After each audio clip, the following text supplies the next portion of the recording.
It's time for Miller and Williams on Iowa Everywhere.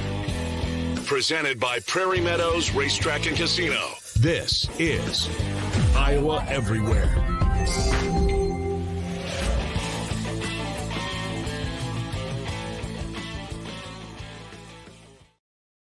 All right, guys, what's going on? Welcome to Miller and Williams here. We are, of course, presented by our friends at Prairie Meadows Racetrack and Casino. Your favorite place to play. I thought that was my line.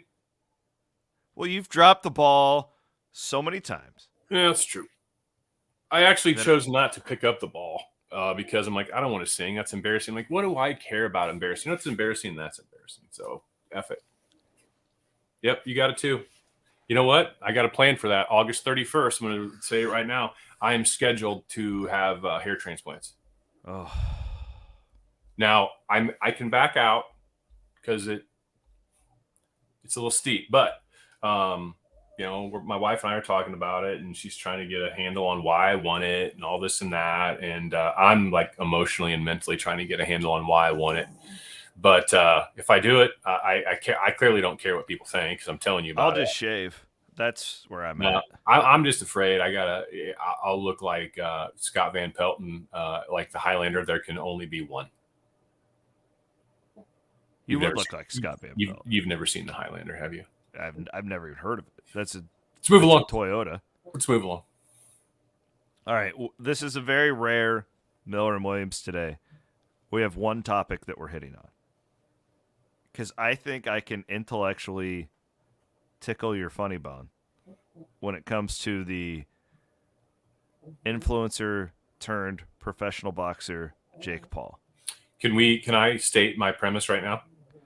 I don't know what you're real quick. I just want to lay this out for the audience real quick, how this became. Okay, good. So he had a fight against Tyson Fury. Not Tyson Fury. I was going to say, bro. Yeah. Tommy Fury. Tommy Fury, whatever. Here's the deal. I'm not this huge Jake Paul fan, so I need to lay this out too. But I want to. So he had a fight on Sunday. I actually watched it. It was very entertaining. I'm a UFC guy. I don't really watch a lot of boxing, but I'd never watched one of these Paul shenanigan type deals. So I was like, oh, I'll give it a shot. Used to be a boxing fan back in the day. I haven't watched it much at all lately.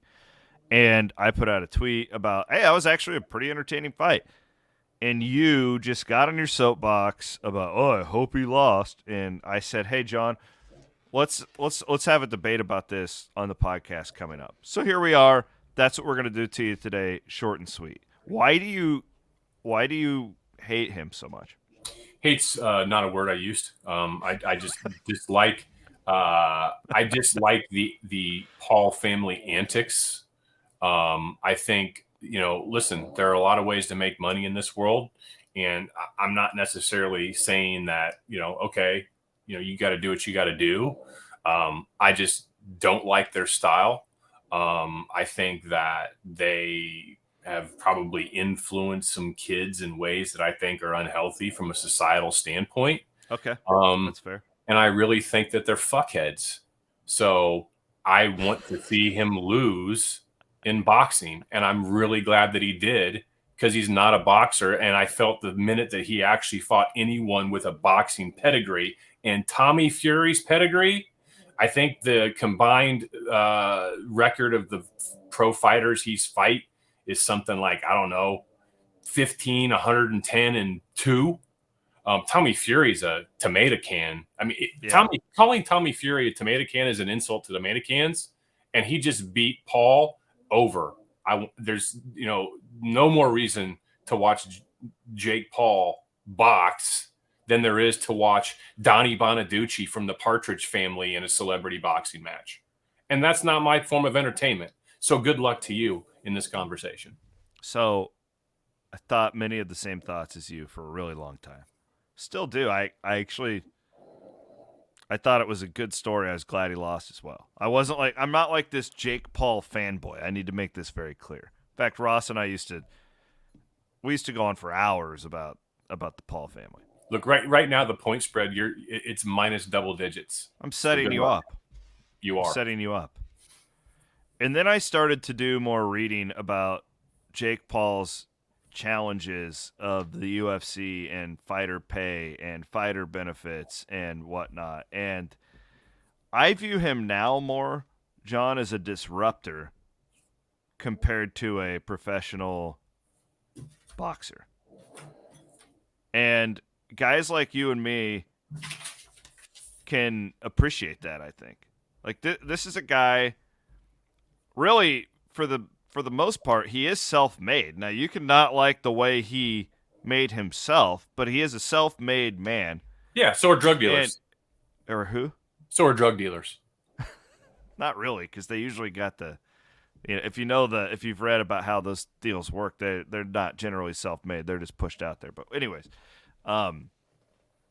sorry, I'll yield to your drug dealer. This is a guy who has found a way to basically go.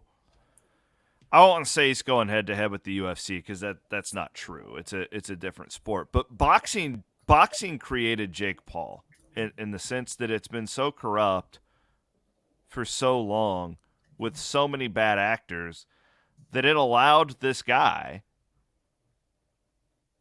to basically rise out of social media stardom to really challenge the core and challenge the being that is professional boxing in this country.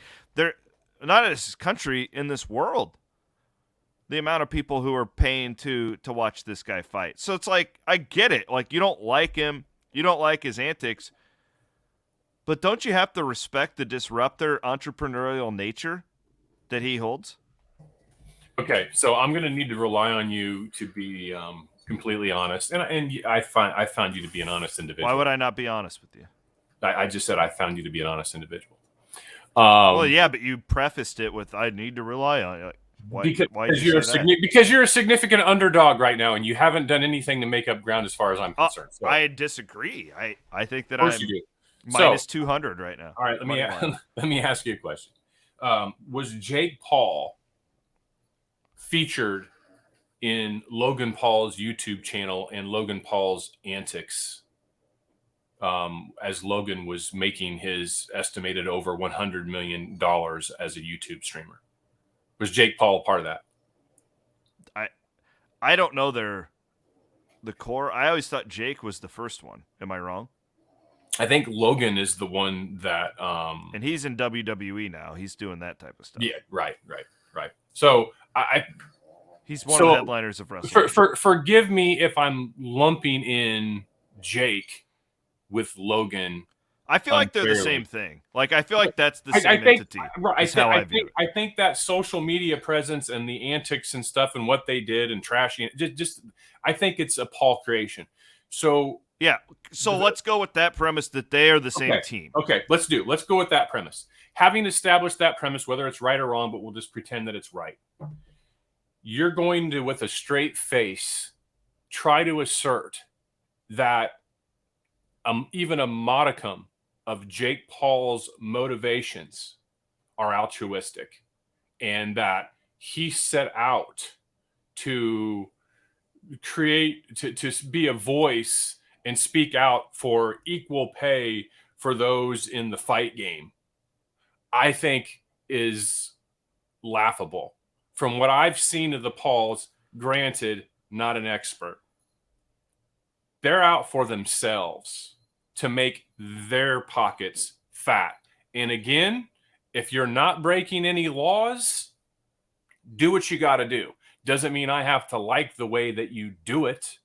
And I don't feel that any of this is altruistic. And I think to try to make the claim that it is, and that they're intentionally being a disruptor to improve things for other people, post de facto narrative, I think that's what this is, because I have seen them try to pivot and put that forth that, hey, we're out here doing this. And maybe it helps. But that, I don't believe that was their motive from the start. I think it's a after the fact narrative that is being spun. Okay, and I agree with you. Well, look at this. Two guys who disagree, and then they come to some common ground. No, I don't think like when Logan and Jake were sitting around in their basements forming this YouTube channel that they're like, oh man, we're really going to challenge the UFC. Like no, I don't believe that, but I think that they've like inspired some fighters in the UFC. In fact, the heavyweight champion of the world just left the company because he's seen the model laid down by the Pauls where he can go out and take care of himself and take care of his family and make 6 to 7 more times for 2 boxing matches because of his name that's been laid out by these guys who, again, like them or not, are disruptors in what has been the most crooked sport in the history of the United States of America. That's a good thing. Okay. You know what? So your opinion, I think, has merit based upon that it could that the Pauls, through no designs of their own, and I don't feel that they have an altruistic bone in their bodies. That's probably strong. I don't feel that they're. I think the older they've gotten, altruistic. Well, maybe. I think that they've looked around and go like, "Oh, we're actually making a little bit of change here." But and if they have become self-aware of that and they want to lean into that, that's great. They're still going to line their pockets, and again, that's fine too. So yeah, maybe they accidentally have become agents of change that will lead to better outcomes for other people who couldn't have had better outcomes without the system being challenged and speaking truth or alternatives to power. I'm all about that. Okay. So I can respect that aspect of what has come from the Paul experiment. My work here is done. That was the only point I was trying to make. I don't like them. I wasn't going to make you like them. I don't even like them. My point was because I know Jon Miller. I know your passion for disruption and entrepreneurs. All I wanted to hear you say was respect. You set me up because you know that I have a soft spot in my heart for that. You're right. I mean, I'm not going to fight the fact that I won. That your take on this didn't potentially come out better than I had anticipated it would. You know what? Maybe I should have asked for clarity over what we were going to do on this, and I didn't. And that's I wonder where I learned how to do this shit. but listen. I won't quit. I mean, come on, Apple. Does do not disturb effing even matter anymore? It's even Christmas. I feel like a Luddite around here. But yeah, I mean. To me, I'm a big guy. Intent matters to me. Motives matter to me. Yeah, I get it. And I just feel like they back-assed into this position of being agents of change when that was never their intent. And so that's why I'm having a hard time allowing you to declare victory here. No, I won. But that's okay. But objectively, if that was your angle, then okay. Yeah, that was my angle. I never anticipated that I would get you out of here buying like Jake Paul merchandise.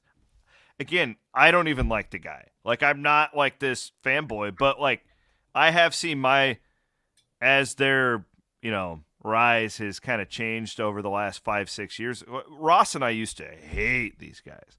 Like, it was a big deal. And I mean, I just don't feel that level anymore because I see kind of what they're doing and how it could potentially impact the fight game a little bit, which I love. I love big fights. Do you remember like how big of a deal the boxing used to be? Like, you would know more than like I miss it, but it's never coming back. But I was thinking about that not long ago. As a kid, I mean, Muhammad Ali fights were on over-the-air ABC Wide World of Sports. Muhammad Ali was the most recognizable, famous person on the planet. My parents in like 80 or 81, they won some trip to the Bahamas or something like that, or Puerto Rico. And they came home and Dad was telling me that they, had just landed at the airport or something like that. And they were waiting in line for a cab. Cab door opens up and they were going to get in it and outstep the champ. And he shook hands with Muhammad Ali. I thought that was one of the coolest things of all time. Just that little encounter. And then, in the 80s, Mike Tyson, when I was a teenager, we would do anything that we could to watch Mike Tyson fights because that's kind of when the pay-per-view thing really started to get going. But not all of Tyson's fights were on pay-per-view. He was a force of nature. That guy was a disruptor. He was a force of nature, one of the most amazing power punchers in the history of the sport. And then I remember Lennox Lewis, I think, against Vladimir Klitschko back in like 2001, 2002 timeframe. Those Lewis Klitschko fights, must-see TV. They were amazing. And I remember that I think they might have been on HBO or Showtime. I remember staying up, late-ish to watch those things. So just phenomenal times. But, yeah, those times are past. There's not as much science in the sweet science anymore, or at least that's my assumption. I haven't really paid much attention to boxing. UFC and Dana White's had a lot to do with that too. And I can't bring myself to watch the UFC. I did early on, but I'm a huge fan. I'm a bigger fan now than ever. Right. And I will admit that when I first started watching them, that was back when I still drank. Okay. That's like going to concerts. I understand. I was entertained in that, but in 06 when I stopped drinking, I just can't get into it. When I view it, it's too violent for me. I mean, there are times watching the NFL these days with how fast and powerful the defenders are now, which increases the energy behind the collisions. I have a hard time sometimes seeing that. So I just don't think the UFC is for me. That's fair. It's not for everybody. That is absolutely the truth.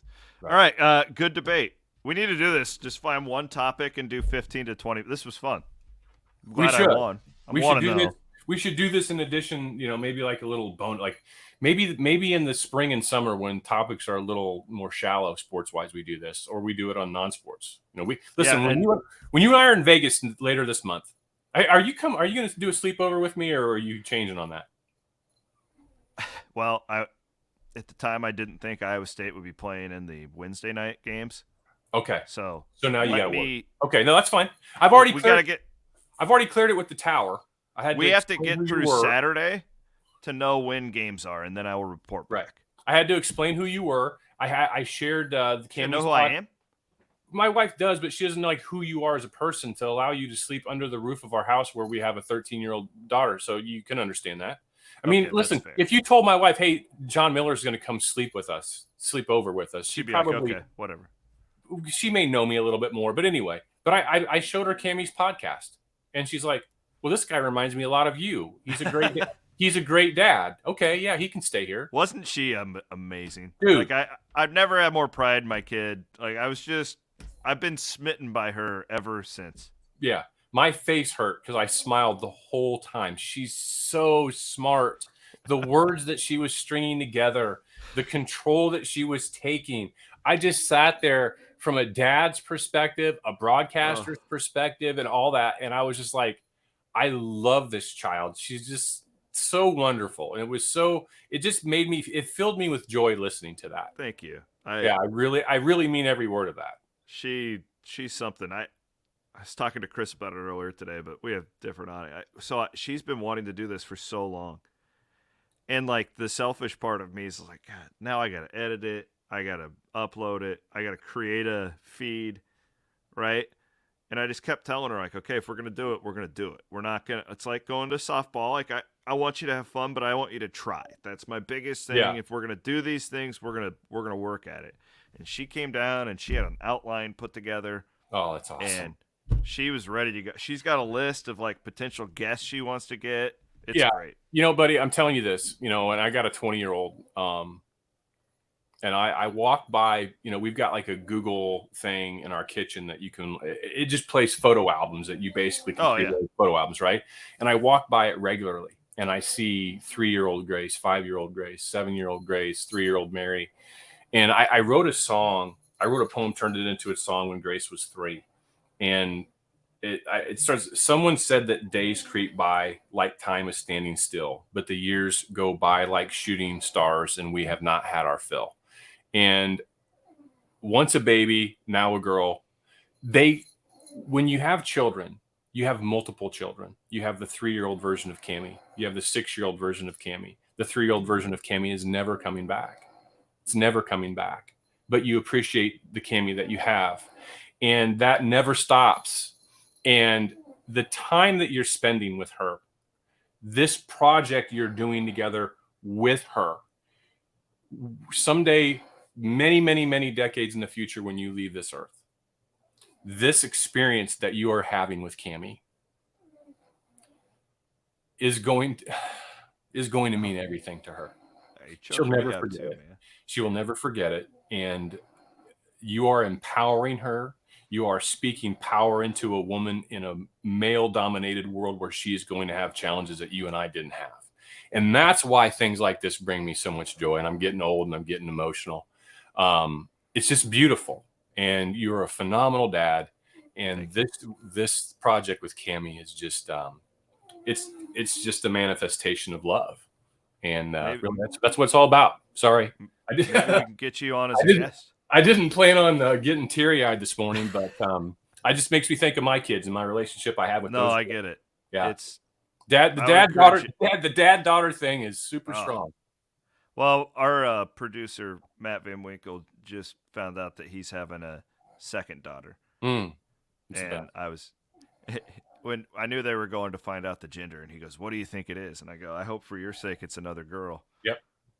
Absolutely. He goes, "Really? I kind of want one of each." And I'm like, "No, man. Being an all-girl dad is like the greatest gift." Yeah, I'm sure boy dads are very happy too. For sure. I think I would have been a different dad, and I don't think I would have been as good. That might not be true, but I will say that I absolutely have never once thought and never will thought, boy, I wonder what it's like to have a son. Never thought it. Never. When we had, I think, 4 miscarriages before we had Mary. And of course, the first thing you want is a healthy child. And I know you guys went through a lot longer road than we did. Yeah. You want a healthy child, but then Andrew's like, "Do you want a boy or a girl?" I'm like, "Girl." 49% girl. Just because the experience with Grace was literally life-changing. It rewired the DNA in my mind of how I look at women and how I moved on from the jocular teenage version of Jon and the 20-something version of Jon that objectified women, that made snide comments, that was misogynistic, to the Jon now that, while maybe is not entirely 100% pure and cleaned of those things, is no longer that person. And it's my daughters have been the greatest agent of change in my life. And I am grateful eternally for that. No doubt. I was sorry. Nothing you just said there was funny. I just heard the dog snoring in the background while you were. Ginger's back. Ginger lived through her surgery. We don't know if she's got 2 months to live or 2 years to live, but she's back. You're just pouring your heart out. It's this beautiful moment on the show. Yeah, you know what? That is a microcosm of life. Well done, sir. We'll talk soon. All right, sounds good. And we will be in Vegas coming up in a few weeks. I'm 50. I'll be 52 when we get to Vegas. And there are a few things that I've looked forward to in my adult life more than this, like a child. I'm like, I can't wait. I cannot wait. It's going to be great. I can't wait. Looking forward to it. He's Jon Miller. I'm Chris Williams. Have a great weekend, everybody.